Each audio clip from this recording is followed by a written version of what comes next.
அஸ்ஸலாமு அலைக்கும் வரஹ்மத்துல்லாஹி வபரகாத்து. கண்ணியமிக்க அல்லாஹ்வின் நல்லடியார்களே, இன்று ஹதீஸ் நபிமொழி சொல்கிறேன், கேளுங்கள். நபி ஸல்லல்லாஹு அலைஹி வஸல்லம் அவர்கள் கூறினார்கள், நோன்பு, தொழுகை, தர்மம் ஆகியவற்றை விட சிறந்ததை நான் உங்களுக்கு அறிவிக்கட்டுமா என்று அல்லாஹ்வின் தூதர் ஸல்லல்லாஹு அலைஹி வஸல்லம் அவர்கள் கேட்டார்கள். மக்கள் ஆம், அறிவியுங்கள் என்று கூறினார்கள்.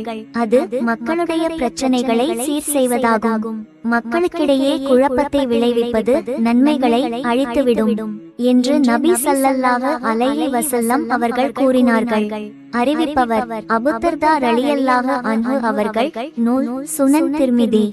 ஹதீஸ் 2433. ஆகையால் அன்பானவர்களே, மக்களிடம் நன்மை ஏவுங்கள், தீமையை தடுங்கள், அல்லாஹ்வுக்கு அஞ்சுங்கள். அல்லாஹ் உங்கள் அனைவர்களின் பாவங்களை மன்னித்து நரகத்திலிருந்து பாதுகாத்து சொர்க்கத்தை தந்தருள்வானாக. ஆமீன்.